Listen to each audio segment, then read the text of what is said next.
Fundamentals of Facebook so far based on the past 10 years are still pretty good, such as the earnings per share, whether you're talking about the daily active users, monthly active users, revenue, cash flow, free cash flow, ROE, everything looks fine. And if you look at the different metrics, right, Meta platform as compared to all the competitors, the Facebook, in fact, is relatively cheap. Yeah, the smaller the number, the cheaper it is.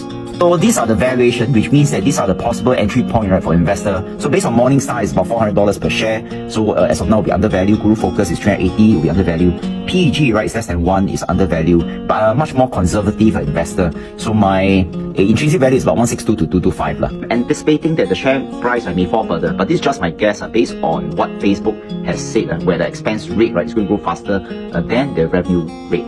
So what I did was I didn't buy Facebook stocks, but I sold put options, right, for Facebook with a strike price that's lower than the current price, which means that the moment I sold put options, I collect the premium, and in the near future, right, if the share price of Facebook falls further, then I'll buy Facebook at a much cheaper price, and that's what I did. But remember, this is not a stock recommendation, this is just my personal thoughts.